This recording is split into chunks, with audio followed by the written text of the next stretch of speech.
look back, look at how it arch. Look back at the speed. Look what you done scars. Look back, girl, you look normal.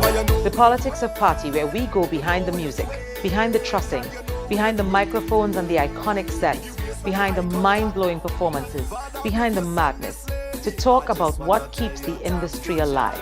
Who is it built on? The carnival economy isn't just about vibes, it's about vision. Join us as we unmask the industry in the politics of party. Just do what I say. Tell her why you look back at it. Welcome to the Politics of Party. We are here today at the Air Committee Pod in Woodbrook, Port of Spain. Welcome to all of our viewers. Don't forget, you can catch full episodes on our YouTube channel at Politics of Party. Check us out on Instagram for updates and announcements, and join the conversation on TikTok. Today we have with us Mr. Devon, Lyrical. Martin, welcome. Thank you. Great. It's a pleasure to be here. Yeah. Good to have you here. So let's start off with the big question about your origins. Right. Because we're looking at soca superheroes like yourself throughout the series, and I want to know, when did you start in this music business? Well, before the music, I started in church. I just gave you a little Yeah, no, we want the history. Yeah, because it lead all the way up to now, right? So I started in a church. My grandfather was a pastor, and I had no choice but, doing something in the church. And I thought the coolest thing was, to be part of the choir, right? And being part of the choir, I started learning, different keys and tones and this and stuff like that in the choir, right? And then that fast forward from me being in school, and I started singing in school now. Which school was this that you went to? This was Belmont Government Primary School, right? It's first school, right? And we started out beating the desk and stuff like that. But I didn't really have a big interest on music to say I want to become an artist. And funny enough now, I was in a class about in Standard 3, right? And the teacher, I remember, they real good, I actually remember this song. And it was Miss Chung. She wrote a song for one of the kids in the class to sing in a competition in school, a Mother's Day competition. I didn't get picked. And one day she was trying to teach the kid the song, and he was having a hard time learning the song. Right. And I just went up to her and said, I could sing that, not knowing the song. Fast me. Yeah, you were just jumping out yourself. I could sing that. And funny enough, it was 2 days before the show, before the competition, and I learned the song, and I won in the competition. I won $50. I actually have that picture still in my mother's fridge. That would be nice if you could share that with us. Yeah, for sure, 100%. Yeah. And I had my little backup, backup singers and stuff like that, and I split it up so I kept $25 and everybody else get $5, right? So that was my first time singing on a stage. Like I say, it was just fastness. Obviously, it wasn't fastness. I was destined to be, who I needed, who God wanted me to be, right? And fast forward from that now, every other school I went, I actually was known as a singer, right? Beating the Destiny lunchroom and stuff like that. And then I met this guy named Danger Mentals in New York City. I migrated as a teenager from Trinidad to New York City. And I met Danger Mentals, and he was this producer, studio engineer and stuff like that. And, through a friend. And when we met, he's the guy who taught me everything I learned or know about music today. So, just take a pen there, because one of the segments in the show is the forward segment. Right. So we ask, who is the person in your career who you would say gave you the forward? So I'm guessing that it's this guy. Yes, Danger Mentals. Nigel Julian is his real name. Big up yourself, Danger Mentals. Anyway, stand in the world.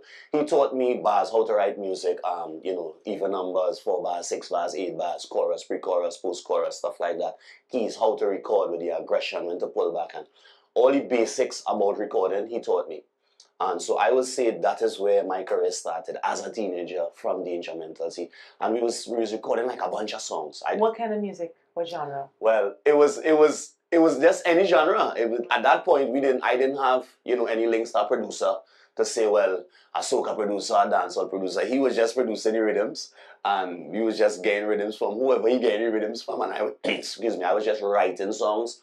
Hip-hop rhythm, dancehall rhythm, soca rhythm, calypso rhythm, or any genre of music. So you were writing the music for the rhythms, and you were also performing. Yeah, well, I wasn't performing then. Well, you were singing. I was in studio. Do you remember anything that you would have sung back then? Anything you want to share with the viewers? I can't remember. Like, it was so many songs. Well, what I can remember is one of the first songs that I heard myself on radio. right? One of the first songs I recorded wasn't actually with the instrumentals, but it was a little bit after that. So then I met my cousin GB, God bless, which is GBM. Yeah, Neutron, of GBM Neutron, which is we're big fans of GBM Neutron on the show. Big up to Jason and big up to Kenwin. Yeah. That's my cousin. Okay. Like GB is my blood cousin. Okay. Right. So when we link up in New York, I should say, he had a studio in his apartment on Avenue H in Brooklyn. All of those familiar about Brooklyn, and I recorded a song. Girl, them know say that we na ramp and play. So said, so done. I want that Trinidad girl to have some fun. Hold it down, hold it down. Oh, wow. And that was the first song that I recorded that I heard myself on radio. Like I heard, a radio station playing my song. It was an underground radio station. Okay. Right? And like I say, from then, I met my manager, who is my manager today, which is Natasha Andrews, right? Okay. And she did a former management company called Mastermind. It was Sean Mastermind, Noel, and Natasha Andrews, which is my manager still today.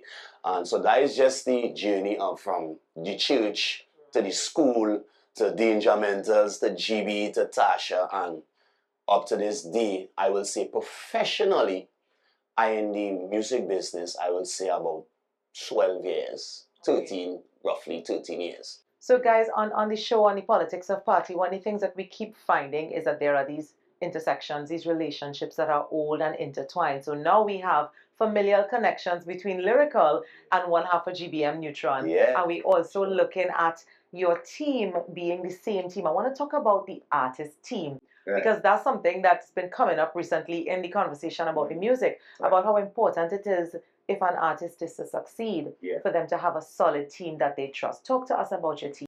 Definitely. Well, I mean, we all know the saying, teamwork make the dream work, right? It's so much elements in this music business that there's no way you can do it and be successful alone. You need somebody to guide you through, marketing, guide you through picking a song, help you with a video, a visual, social media, booking a show. And certain times, I should say, artists will think, well, I don't need this one, I don't need that one, and then it's come like a top spinning in the mud, and a top could never spin in mud, right? So you wouldn't really get far because you could only be one person. When you focus on writing, somebody else had been focused on marketing, social media, like I say, and all these different aspects in the music, right? So it's very important, and sometimes what we like, the audience out there mightn't like. So sometimes you even need ears on the ground. You need ears out there to say, hey, there's this song, there's a new song. So as a writer, they giving you ideas, and different concepts on what the people might like, what they might be feeling right now, the BPM. Like, even in a part in my career, like, a lot of my friends are DJs. And they was giving me the insight about BPMs, how important it is to be in this BPM. And BPMs, for all those who know that, the speed of a song, right? So a 110, a 125, and different things. And, so you need people around, and not yes people, but honest people around to tell you, hey, you should do this, you should do that, you should not do this thing, this show might be a good look. Even in, getting paid for a show. Sometimes you say, well, okay, your price is this, your price is that, but, negotiating a price and different things, how important this stage might be, or important this show might be, this event might be. So it's very, very important to push forward and be successful in that aspect, because you can't do everything. You could only be in one place at one time. Yeah. Right? And there's a lot of things going on. Music has always traveled further than we can. Yeah. Right? So it might be somebody negotiating a deal for you to go in Africa. Like I went to Africa for the first time. My manager negotiated that deal for us to go Ghana, and shoot a video and different things like that. Even when you're dropping an album, to have the album release party and things like that, and to invite you need people for all of these things, because it's not just about singing. Singing is one part of it, but like I say, if you don't have someone or a team to push the music out there and let it reach to the world, then you keep it into yourself, and we do the music at the end of the day for the people, right? So you need that team. It's very, very important to have that team in different aspects to push out the music, marketing, and different things to really be successful in this music. Who would you say is the most important person on your artist team today? And you don't have to call the name of the person, because I know that can be controversial. Yeah. But certainly, what's the most important role that has to be filled in an artist team for an artist to be successful today? Well, I mean, a manager and there's a difference between a manager and a booking agent. Right. A booking agent will, predominantly book shows. Right. A manager will take care of everything else. And ease your stress. So it leave it up to you to write the music, record and perform. Right, and be where you had to be. I'm talking about even if you're going a show to book flights, hotel, like I say, put every element of marketing into perspective, like, social media, radio, videos, photo shoots, things like that. Just a simple thing like calling a videographer or a photographer, to line up a photo shoot and things like that. So at the end of the day, I think the manager is your most important player on your team, to me, because they will keep the ball rolling even when you're sleeping, right? Even when you're tired from a show and they come in and they say, boy, I don't feel like doing anything today, or resting my voice, they will keep that ball rolling with the marketing and everything else. So I think that is the most important player on the team. Okay, so with that, we're going to take a short break here on the Politics of Party. We are talking to Lyrical today. Don't forget to check us out on our socials. We're talking about teams, about artist team, and about the music business in Trinidad and Tobago. We will be right back. Look back, look at how it arch. Look back at the speed. Look back, look what you done scars. Look back, girl, you look normal, but you know what you're doing. You know what you're doing.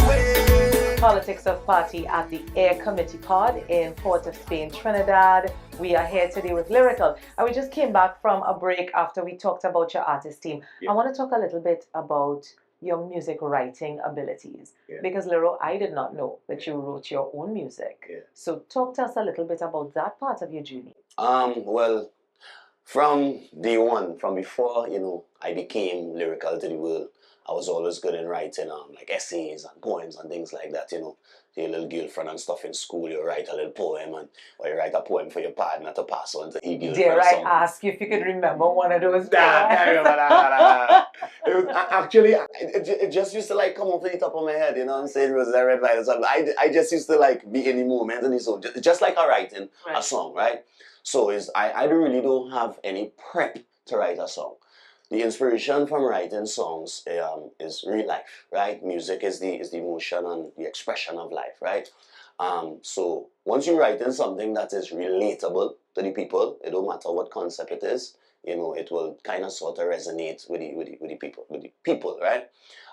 So my take on writing and my approach, I should say, on writing is, we do a lot of reading, and see what's going on the ground, listening to what they like in parties and things like that, and, slangs people talking about, And like I said, there's everyday life conversations with people, and we dabble and dabble in, obviously, in different melodies, and I listen to a lot of different genres of music, like the jazz, hip-hop, and, hip-hop have a lot of metaphors in it, dancehall, rock, everything, and try to add every element into my pot and stir it up into my, my styling. And bring the lyrics. So like this year we have which I absolutely love, by the way, and I wish you the best of luck. I appreciate as you move towards your Young Kings competition. Yes.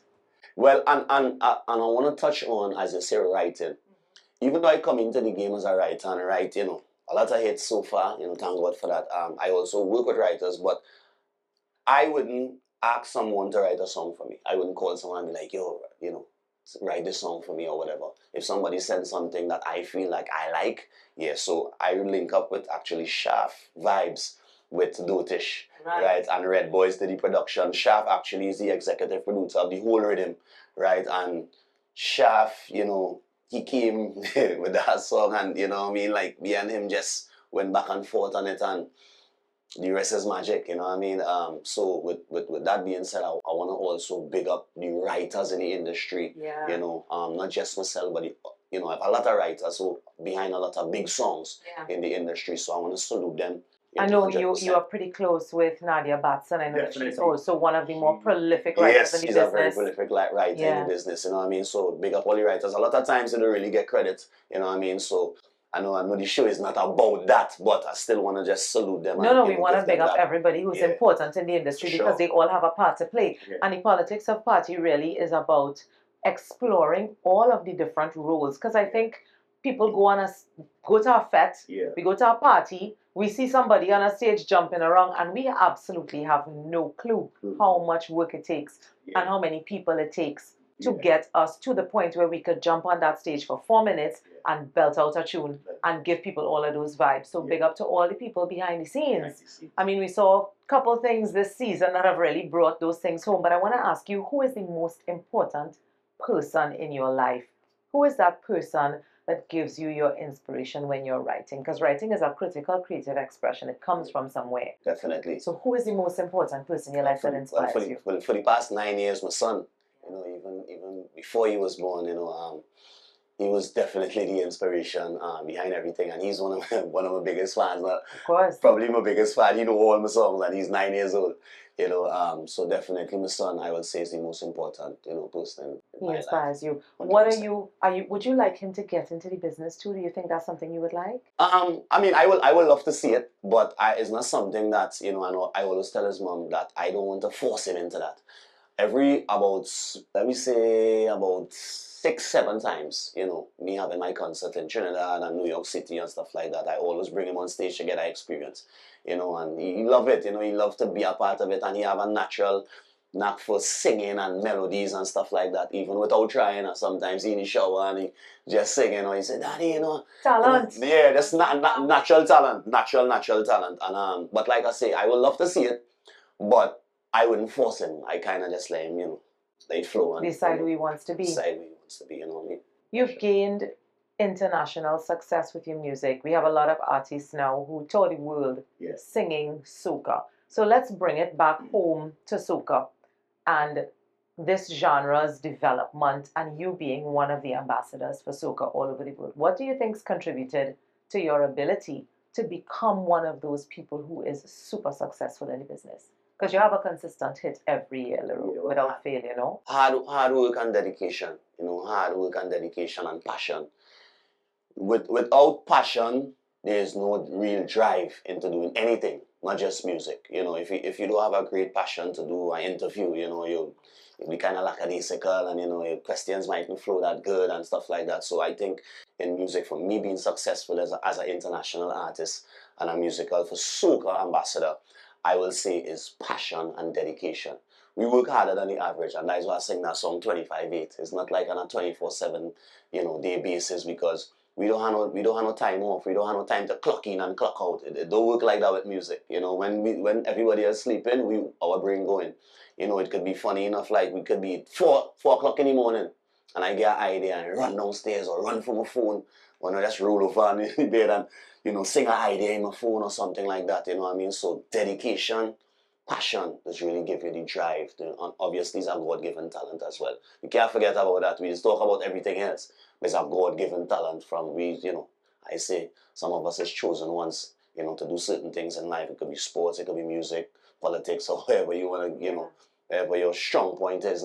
And I just feel like music was my calling from jump, because even from the story where I tell you from school, I just walk up to the teacher and say, "Hey, I could sing that." You know, I had no clue what he was even singing, right? And I was just brave enough and say, "Hey, I could do it," and it actually worked. And every other competition I ever, you know, went in, I won that competition up until like soca one. I never win that one.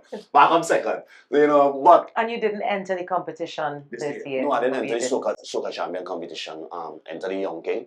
I mean the finals, and we actually, you know, touching on competition. Yeah, because that's another theme I wanted to raise with you a little bit later on, but let's do it now. Right. So to answer your question and to conclude that question is passion, dedication. Right, you have to have that love for the culture and the music, and, you know, you being successful, that hunger for more. You know, even when I'm successful, sometimes be telling my friends and my family, and be like, and be like, "Yo, you good, but you successful." I be like, "I need it more. I want more. I want more. I want more." So that drive for greatness, you need that to always be, you know, top tier and on top of your game, I should say. But touching on the competition again, like I said, we made it to the Chutney finals. Fantastic. Myself and Well, Free chutney's gonna be chutney's gonna be a thing this year because we have Marshall Montano in the chutney finals. We have Lady Lava there, Lady Lava. little bits. I'm just talking from on the soca side of things, that's right? really good. Yeah, so it I think they're gearing up for one of the biggest Ricky Jai's in there too. Ricky Jai's in there. Show. Yeah, definitely. Fantastic. No, so that's a nice mix up there where we see everybody really embracing all the different areas of the music. And that's gonna take me to another question I have about the trajectory of Trinidad and Tobago's music. There's been a lot of talk in the atmosphere about soca having a category on the streaming sites and soca getting a Grammy and all of the different things that come about with that. As a soca ambassador, as a writer, as a practitioner, as a performer, as somebody who populates the festival space, what are your thoughts on where it's going?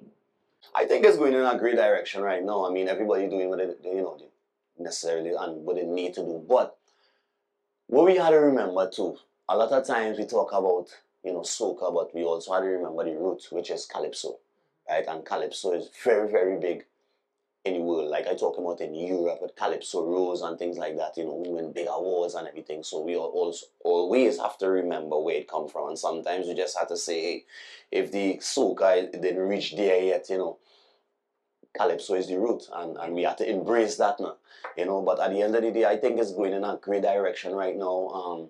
A lot of artists is going into different pockets and doing collaborations. I know Patsy did collaborations with people from Nigeria and artists and Nile and myself and and Marshall Montano been doing it and Bunchy been doing it with Stone Boy and everything like that. So I think it's going in a great direction. But I mean, like I say, it's just time, time. We just need to keep our foot on the gas, keep our foot on the gas and not let up. And in good time, and I think everything will come together and do what you do in the right time to me. Trinidad and Tobago's love for its music, Trinidad and Tobago's love for its culture, do you think that the love quotient is high enough? For the artists? For the artists, for the music, because in order for the artists to thrive and survive, the place and the people who are giving them their source is always Trinidad. You always come, all roads lead back to Trinidad. I think it's high enough. Everybody had their speculations and the opinions and stuff like that. But I definitely think it's high enough. We go hard. We go on 1,000,000% on the music. I'm talking about night in, night out, day in, sleepless nights, artists, producers, writers, videographers, photographers, interviewers. Everybody have a role to play. And I think everybody, putting the best foot forward and making the best of it. So, like I say, I would say yes. I would definitely say 100% yes. Good. Yeah. And that's a great place for us to end this interview today, Lyrical. Thank you so much for joining us on the Saturday Politics of Party. Thanks, of course, to our viewers. This has been the Politics of Party with Lyrical. We wish him all the best in this season. You can join us for full episodes on our YouTube channel at the Politics of Party. Like, share, subscribe, Instagram updates, and join the conversation. Tell us your thoughts about the show on TikTok. Thank you so much. I'm your host, Paige. Be safe, and until next time, stay true to the party. Happy Carnival 2025. Welcome to the greatest show on earth. We say, what to do again? What to say again? Somebody put some sense in the brain. Girl, when you look back at it, eye contact. I go make you feel my contact. I want you to watch your conduct. So when you start to fling that, look back, look at how it arch. Look back on the speed. Look back, look what you done scars. Look back, girl, you look normal, but you know what you're doing. You know what you're doing, girl, you know what you're doing. You mean you waste for the eye contact. Father, if you send this lady, I just wanna tell you thank you, child.